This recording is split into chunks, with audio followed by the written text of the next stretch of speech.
Members of the then-current cast of Saturday Night Live were offered parts, but only John Belushi accepted. Saturday Night Live began a few years before Animal House was made, and the filmmakers were hoping to use some of the SNL cast in their movie.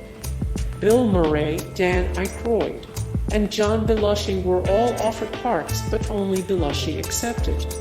The part of Otter was originally written for Chevy Chase, who had recently left SNL, but he turned down the offer as well.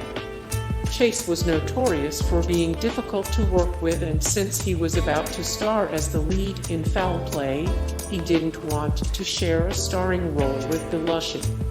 Director John Landis was glad some of the SNL members turned down the roles, as he didn't want to make an SNL film.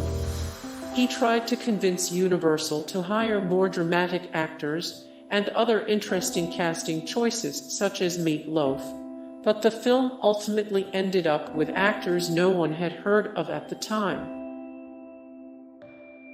If John Landis hadn't babysat Kiefer Sutherland, Animal House might not have been made. National Lampoon began in 1970 when a small group of Harvard students wrote a Lord of the Rings parody. While more than 1 million people subscribed to the magazine and many big names in comedy came out of it, they did not have an easy time getting Animal House made. The movie went through numerous script changes, was turned down by 8 different directors, and the crew visited more than 12 colleges to find one that would allow them to film there. Finally, Universal agreed to make the film, but wanted a bigger star than John Belushi to appear. Luckily, director John Landis had gotten to know Donald Sutherland after working with him on Kelly's Heroes and babysitting Kiefer, and Sutherland agreed to star as Professor Dave Jennings and be the big name Universal wanted.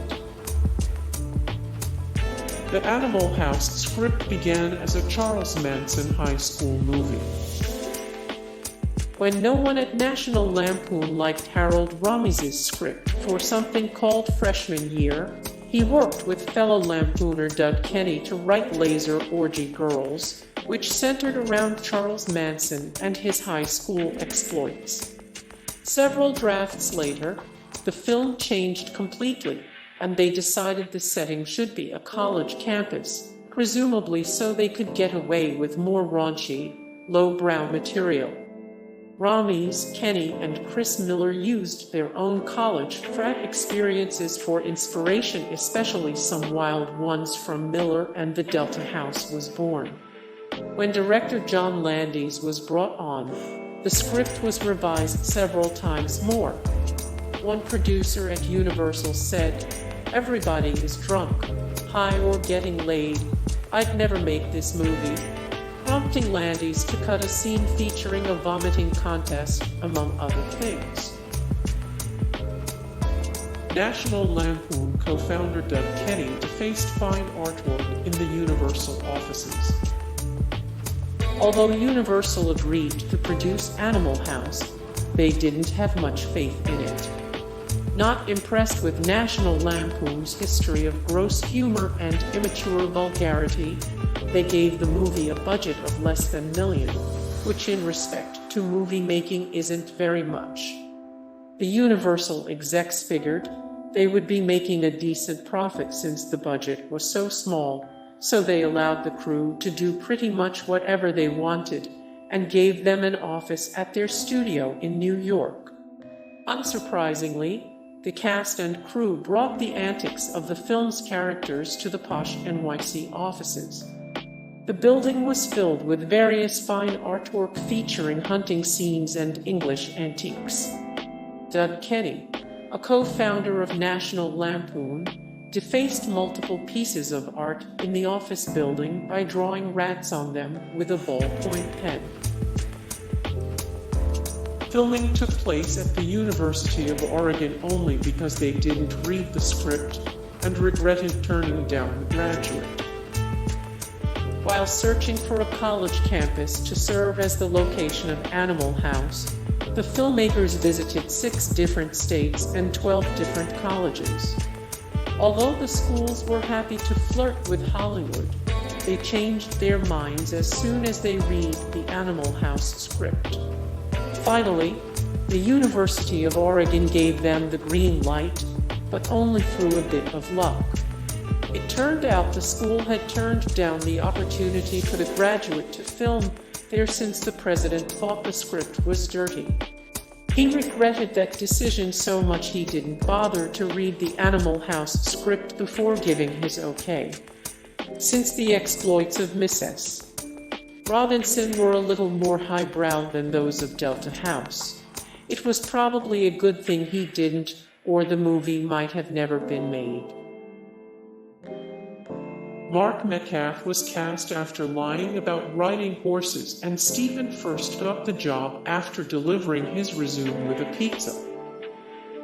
Since the makers of Animal House were unable to get their first choices for their cast, the roles went to mostly unknown actors desperate to find work. Mark Metcalf, who won the role of Niedermeyer, was asked if he knew how to ride horses. He didn't, so he made up stories about his father working as a trick rider in the circus just to get the part. Stephen Furst received the part of Flounder after one of the National Lampoon publishers ordered a pizza which also contained his resume inside the box. Kevin Bacon, who still had his baby fat and was working as a waiter at the time, snagged his first movie role when a casting director happened to notice his smarminess. Tom Hulse signed on to play Pinto in order to take a U-turn from the serious subject matter he'd been dealing with on the stage while starring in the play Equus. Delta House was inspired by writer Chris Miller's Dartmouth Fraternity, which was described as a vomiting cult. As the writers were creating the script for Animal House, they often found themselves drawing on their own experiences in college fraternities for inspiration. Writer Chris Miller's stories about Alpha Delta Phi at Dartmouth were usually the craziest, and John Belushi's Bluto character was inspired by a real-life guy who poured mustard on his head and bit girls while crawling around on the dance floor. Miller's name at the Frat was Pinto, which made it into the film, but many of his experiences with vomit were cut. Harold Ramis remembered, Chris' fraternity had virtually been a vomiting cult, and we had a lot of scenes that were almost orgies of vomit. His fraternity would eat certain kinds of food to produce certain types of regurg. We didn't back off anything. The real-life Alpha Delta has lived up to its movie reputation. They have been disciplined for numerous things, including serving alcohol to minors, and were kicked off campus in 2015 for branding their new members with hot pokers. John Belushi stayed in a house in the suburbs while filming to keep his sobriety intact. Anyone who knows about the relationship John Belushi had with drugs might assume he fit right in with the rest of the hard-partying cast. However, during the filming of Animal House, Belushi was actually one of the best behaved. In order to keep him out of trouble, Belushi and his wife Judy were asked to stay in a suburban house far away from the motel to avoid temptation. He managed to remain clean throughout the shoot, despite having to fly back to New York for a few days every week to film Saturday Night Live. John Landis attributed Belushi's ability to stay sober to his desire to succeed in his first film role. However, Landis apparently gave Belushi too much slack while filming The Blues Brothers a few years later, as his cocaine habit had spiraled out of control. The cast stayed in character throughout filming and treated each other like frat enemies. If actually attending a frat party on campus wasn't enough to get the cast into character, John Landis got all the actors playing Delta members to meet, and begin bonding 5 days before filming began. They called each other by their character's name and painted the Delta house with the graffiti scene in the film. The cast playing Omega members joined them. They were treated as enemies. Mark Metcalf, who played Niedermeyer, remembered food being thrown at him. Metcalf opted to hang out in his motel room while the rest of the actors partied so he could listen to all this partying to get into character. I would sit up there and spit polish my riding boots and brood and make plans for what I could do to get revenge on them for their decadent way of life. The cast threw wild parties every night at the hotel that included strange smoke and a stolen piano. The cast threw wild parties every night at the hotel that included strange smoke and a stolen piano. The cast went to a real frat party and got beaten to a pulp by football players. Hey guys, thank you so much for the support and likes and comments down below, and also thank you so much for watching, and I look forward to see you in the next video. Then take care, bye.